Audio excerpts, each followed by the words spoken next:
আসলে মেয়েদের জীবনটাই এমন, সব কিছু একা হাতে সামলাতে হয়, কোনটা রেখে কোনটা করব আসলেই খুঁজেই পাই না।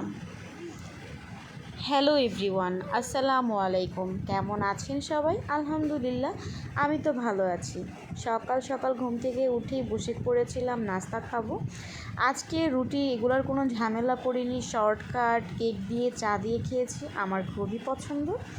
এরপর দেখেন আপনাদের ভাইয়া একদম ফ্রিজ খালি হয়ে গিয়েছিল, কোনো মাছ টাছ কিচ্ছু ছিল না। হঠাৎ করে দেখি অনেক মাছ নিয়ে চলে এসেছে। আসলে আমরা একবারে মাসিক মাছের বাজারটা একবারে মাসিক করি, একবারে কিনে রেখে দিই।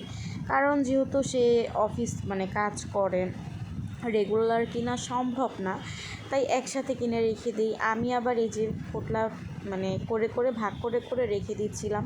একটা মুরগিও এনেছিল, এরপর পাঙ্গাস মাছ এবং ইলিশ মাছ এগুলো এনেছিল। তো ওইগুলো করতে করতে সত্যি বলতে এত বিজি ছিলাম, আর বেশি ক্লিপ নিতে পারিনি, কারণ বুঝেনি মাছ সব কিছু একসাথে ধুয়ে তারপর ভাগ করে রাখতে কতটা হয়।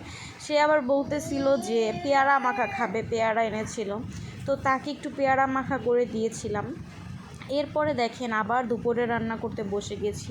ওগুলো সব কিছু গুছিয়ে আজকে করলা ভাজি করব এবং ইলিশ মাছ এনেছিল, বলতেছিল যে আজকে ইলিশ মাছ রান্না করো, তার আবার ইলিশ মাছ অনেক পছন্দ। তো ডাল করেছিলাম, মাছ যখন ভাগ করতেছিলাম তখনই ডালটা করে ফেলেছি, আর করলা ভাজি আর মাছটা এখন রান্না করব।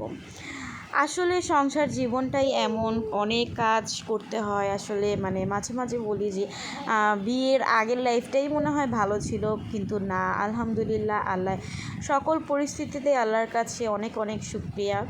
এই যে দেখেন এদিকে আবার সৌদি আরব থেকে তার একটা পরিচিত যেখানে কাজ করে সেই জায়গার কলিগ সৌদি হজ করতে গিয়েছিল, সেখান থেকে নিয়ে এসেছে, তাকে গিফট করেছে এগুলো। মাশাআল্লাহ, এগুলো দেখিয়ে আসলে মনটা ভালো হয়ে গেল, কারণ সৌদি আরব কখনো যেতে পারিনি। ইনশাল্লাহ আল্লাহ যদি চায় কোনো একদিন যাব, কিন্তু সেইখানের জিনিস ব্যবহার করব, এটা দেখলেই প্রাণটা একদম জুড়িয়ে যায়।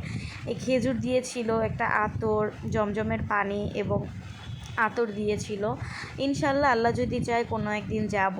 এরপর একটু দুপুরে রেস্ট নিয়ে সন্ধ্যার দিকে উঠে তার জন্য তার যেহেতু অফ ডে ছিল, সে বলতেছিল কিছু খাবো কিছু খাবো, আমি তো তার জন্য পিঠা প্রথমবার বানিয়েছি, লাইফের ফার্স্ট টাইম, বাট মাশাআল্লাহ এত সুন্দর হবে কখনো ভাবতেও পারিনি। আসলে মানুষ চেষ্টা করলে সব কিছুই সম্ভব। তো আজকের মতো ভালো থাকবেন, আল্লাহ হাফিজ।